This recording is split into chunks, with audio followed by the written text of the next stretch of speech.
Bagaimana beribadah itu, inilah mungkin bagian yang paling penting di antara apa yang saya kemukakan dalam kesempatan ini. Pada beberapa hari yang lalu sudah saya kemukakan juga. Apa kriteria amal ibadah yang ingin kita mantapkan itu agar diterima oleh Allah? Syarat diterimanya amal ibadah sepanjang literatur yang saya baca adalah dua ini: ikhlas dan mutaba'ah. Ikhlas dan mengikuti sunnah, ikhlas dan benar, ikhlas dan ittiba. Bapak Ibu bisa mengecek dari banyak buku, saya sebut beberapa di antaranya. Apa yang saya kemukakan ini tertuang juga dalam kitab Tauhid yang ditulis oleh Muhammad bin Abdul Wahab dalam bukunya Tauhid. Bahkan dalam buku itu dikemukakan ikhlas adalah refleksi dari syahadat Tauhid, asyhadu an la ilaha illallah. Mutaba'ah adalah refleksi dari syahadat Rasul, wa asyhadu anna Muhammadar Rasulullah. Jadi konsekuensi logis orang bersyahadat Tauhid itu mesti ikhlas dalam beribadah. Dan konsekuensi logis orang bersyahadat kepada Rasul, mengakui Nabi Muhammad itu hamba dan utusannya, mesti mengikutinya. Dan itu mutaba'ah. Silakan dibaca dalam buku Tauhid yang ditulis oleh Muhammad bin Abdul Wahab.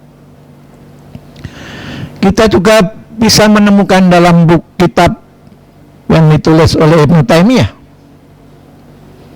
muridnya Ibnul Qayyim al-Jauziyah. Bisa ditemukan juga dalam buku Bin Bas, bisa ditemukan juga dalam buku Ibnu Utsaimin, bisa ditemukan juga dalam tafsir Ibnu Katsir, bisa ditemukan juga dalam tafsir As-Sa'di. Syarat diterimanya ibadah dua ini. Jadi ini harus benar-benar menjadi, termasuk puasa yang sekarang kita kerjakan ini, mesti ikhlas, semata-mata mengharap ridha Allah, dan mesti mengikuti contoh yang diberikan oleh Rasulullah, baru amal kita akan diterima. Salah satu atau salah dua ini tidak dipenuhi, ya tidak mungkin amal ibadah itu diterima oleh Allah Subhanahu wa taala. Ya. Jadi ini syarat diterimanya ibadah. Niat ikhlas sesuai dengan sunnah. Nah, ini juga membenarkan itu. Oke, karena waktunya singkat. Ikhlas itu apa? Ikhlas itu seseorang hanya mengharapkan ridha Allah dari setiap amalannya. Bersih dari penyakit riya, ingin dilihat orang. Bersih dari sum'ah, ingin didengar-dengar orang lain. Tidak mencari pujian dari orang, tidak mencari balasan kecuali hanya dari Allah Subhanahu wa taala. Jadi niat terbaik itu apapun yang kita lakukan Bapak Ibu, khususnya di bulan suci Ramadan, tolong diingat baik-baik. Niatnya adalah mencari ridha Allah. Kita berpuasa mengharap ridha Allah. Kita bersedekah mengharap ridha Allah. Kita berinfak mengharap ridha Allah. Sekarang kita mengaji mengharap ridha Allah. Ya. Nah, ini salah satu dalilnya. Hadis Al-Bukhari dan Muslim. Hadis nomor urut 1, hadis Arba'in An-Nawawi. Hadis ini dari Umar bin Khattab, tidak main-main. Innamal a'malu binniyat wa innamal likulli imri'in ma nawa. Ya, sering dikutip sama di situ. Sebenarnya asbabul wurud hadis ini dalam konteks hijrah dari Mekah ke Madinah. Ketulusan dalam berhijrah diberlakukan untuk semua amal ibadah, ini sudah sepakat ya, sudah sepakat. Jadi ibadah apapun kalau tidak ada keikhlasan tidak akan diterima. Sesungguhnya amal itu bergantung pada niatnya, dan seseorang akan dibalas sesuai dengan apa yang diniatkannya itu.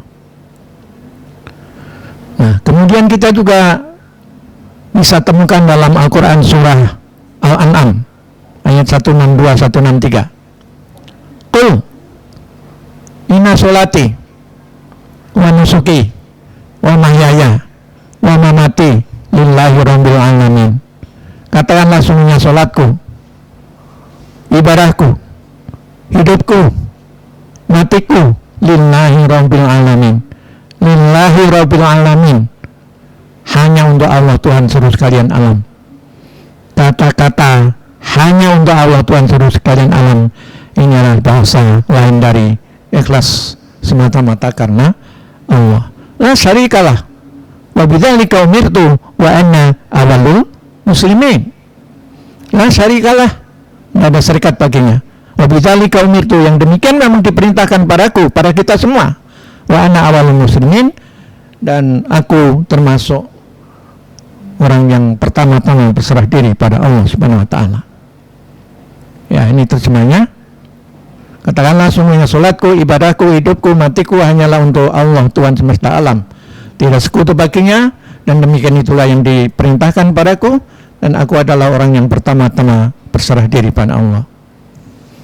Kemudian dapat kita temukan juga dalam surah Al-Bayyinah ayat 5. Wa ma umiru illa liya'budullaha mukhlisina lahuddin. Tolong dicermati, mukhlisina lahuddin hunafa'a wa yuqimus shalah wa yutuz zakah wa dzalika dinul qayyimah. Dan tidaklah mereka disuruh, diperintah, wa ma umiru illa liya'budullah, kecuali hanya untuk beribadah kepada Allah, mukhlisina lahuddin, ikhlas dalam menjalankan agama, memurnikan ketaatan dalam menjalankan agama. Kunafa itu lurus, ya, artinya lurus. Wa yuqimus shalah, dan mendirikan salat. Wa yutuz zakah, bayar zakat.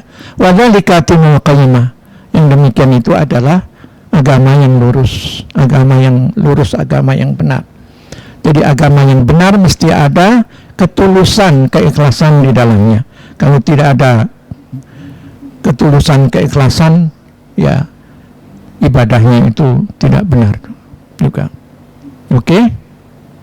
Nah, Bapak Ibu, sebelum ada yang bertanya bagaimana caranya menjadi orang ikhlas, memang ikhlas itu mudah dikatakan, tapi tidak mudah untuk mewujudkannya. Bagaimana caranya supaya kita bisa menjadi orang ikhlas?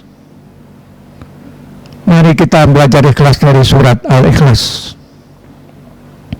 Bapak Ibu yang saya muliakan, dimanapun Bapak Ibu berada, sebagaimana kita ketahui surah Al-Ikhlas itu isinya 100% tauhid. Bukan 99%, 100% isinya tauhid. Tauhid yang murni. Tidak ada kata ikhlas sedikit pun, satu patah kata pun tidak ada. Mengapa disebut surat Ikhlas? Pelajaran yang paling dapat kita petik, kalau kita ingin menjadi orang ikhlas, caranya bagusi akidahnya, bagusi tauhidnya, nanti akan muncul dengan sendirinya keikhlasan itu. Ini pelajaran berharga dari surat Al-Ikhlas ini.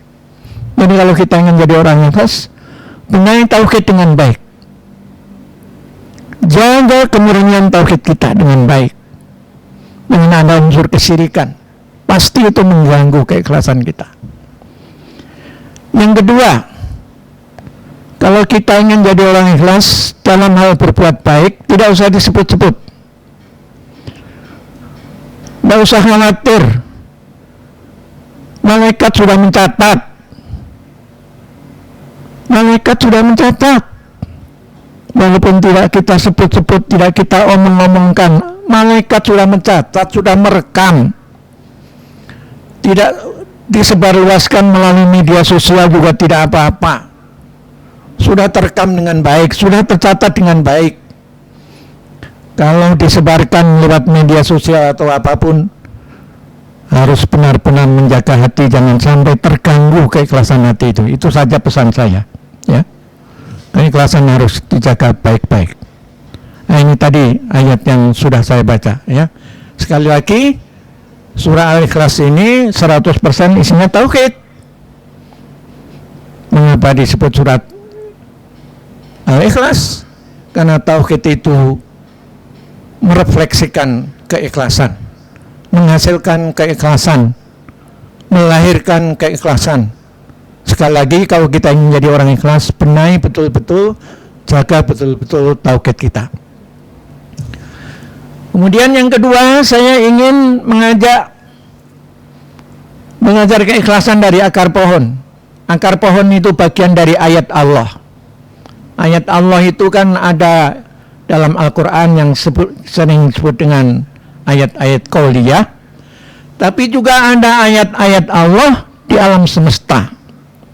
Matahari itu ayat Allah, bulan itu ayat Allah, bintang itu ayat Allah, sungai itu ayat Allah, laut itu ayat Allah, binatang itu ayat Allah, tanam-tanaman itu ayat Allah, manusia itu sendiri adalah ayat Allah.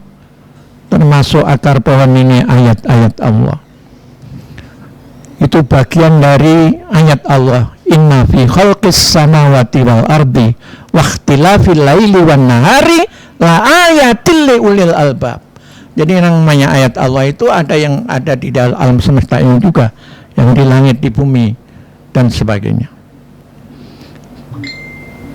Nah, belajar keikhlasan dari akar pohon. Akar pohon itu letaknya tersembunyi dalam tanah. Tidak banyak manusia yang peduli atau mengaguminya karena adanya dalam tanah. Dia terus bekerja siang malam. Walaupun tidak ada orang muji, dia tetap kerja siang malam demi kehidupan batang, dedaunan, ranting, cabang, tanpa mengenal lelah dan tanpa pamrih. Itulah akar pohon. Mudah-mudahan kita bisa belajar dari ini. Jadilah seperti akar pohon, meski tidak terlihat terbenam di dalam tanah, sering terinjak-injak, dia tetap tulus menguatkan batang, menghidupi daun dan bunga. Begitu orang ikhlas itu seperti itu gambarannya. Tidak ada orang tahu yang nggak apa-apa, tidak disebarluaskannya, tidak apa-apa. Memang ibadahnya hanya mengharap ridha Allah saja. Kemudian Bapak Ibu, saya ingin menegaskan yang kedua, agar amal ibadah kita menjadi mantap diterima Allah, mesti mengikuti tuntunan Rasulullah SAW. Khususnya dalam beribadah madah, maksud saya, kita tidak boleh mengarang-arang sendiri dalam ibadah itu. Tidak boleh. Harus mengikuti tuntunan Rasulullah SAW. Niat yang baik belum cukup menjadikan suatu amalan itu baik, karena di sana ada syarat yang kedua, harus sesuai dengan tuntunan Rasul. Puasa niatnya ikhlas, tapi pelaksanaannya nggak benar, suka ngomong dusta, menebar fitnah, bikin onar, bikin gosip. Itu kan tidak sesuai dengan tuntunan Rasul. Ya tentu itu merusak ibadahnya. Dan ini firman sabda Rasulullah dalam hadis riwayat Muslim yang sering saya kutip, man amila amalan laisa alaihi amruna fa huwa raddun. Siapa saja yang beramal, mengamalkan, beribadah yang tidak ada perintah dari kami, maka ibadahnya tertolak. Wa huwa raddun, ia tertolak. Nah, oleh karena itu, agar tidak tertolak, disinilah letak pentingnya ilmu.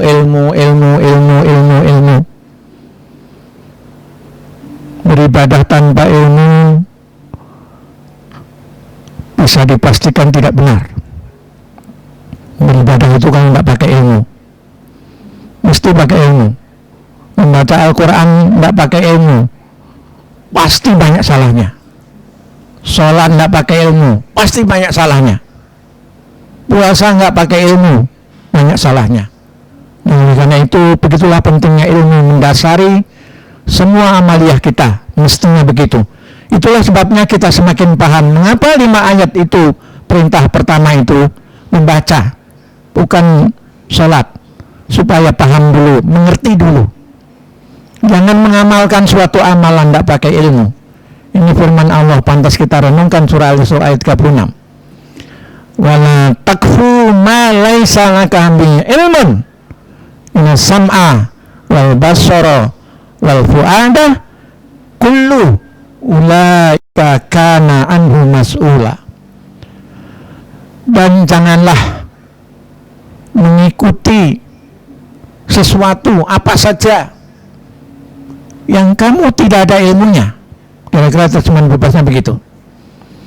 Inna sam'a, sesungguhnya pendengaran, wal basara, dan penglihatan, wal fu'ada, dan hati nurani, kullu, semuanya itu, ulaika kana anhu mas'ula, semuanya itu akan dimintai pertanggungjawaban.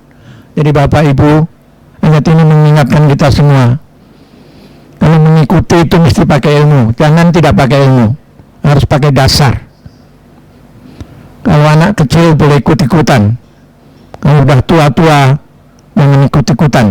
Beribadah itu mesti pakai dalil, mesti pakai rujukan, mesti pakai dasar yang jelas yang dapat dipertanggungjawabkan. Pada saatnya nanti kita semua akan dimintai pertanggungjawaban oleh Allah Subhanahu wa taala berdasarkan ayat ini. Wahai si fulan, telingamu untuk apa waktu hidup di dunia? Apakah telingamu untuk mendengarkan kebenaran, mendengarkan ilmu? Penglihatanmu untuk apa? Membaca apa? Hatimu untuk memahami apa? Merenungi apa? Meresapi apa? Semua itu nanti akan ada pertanggungjawabannya. Nah, ini terjemahnya. Insyaallah sudah saya terjemahkan tadi. Dan janganlah kamu mengikuti apa yang kamu tidak mempunyai pengetahuan tentangnya. Semuanya pendengaran, penglihatan, dan hati, semuanya itu akan dimintai pertanggungjawaban. Bapak Ibu, waktunya sudah habis. Pentingnya ilmu dalam beramal, dalam beribadah. Al-ilmu qabla al-qawli wal amali. Ilmu itu sebelum berbicara dan beramal. Tentu pesan Al-Bukhari ini supaya kalau bicara itu jangan ngawur. Saya minta tolong, bicara itu jangan ngawur, bicara jangan sembarangan, bicara jangan asal bicara. Bicara harus berdasarkan ilmu, berdasarkan kebenaran. Begitu pula dalam beramal. Berilmu sebelum beramal, sebelum berkata dan beramal. Dan Bapak Ibu insya Allah juga pernah mendengar Imam Syafi'i mengatakan, ya, dan ini sangat sering kita kutip, ya, man arada dunya fa'alaihi bil ilm, wa man arada al-akhirata fa'alaihi bil ilm, wa man arada huma fa'alaihi bil ilm. Terjemahan bebasnya, siapa ingin percaya, ingin sukses di dunia, ada ilmunya. Siapa ingin sukses percaya di akhirat, ada ilmunya. Siapa ingin sukses percaya di akhirat, dunia akhirat, ada ilmunya. Itulah pentingnya ilmu dalam beramal, agar amal ibadah kita mantap. Modal dasar yang utama adalah ilmu, dan makna menjadi bagian kita.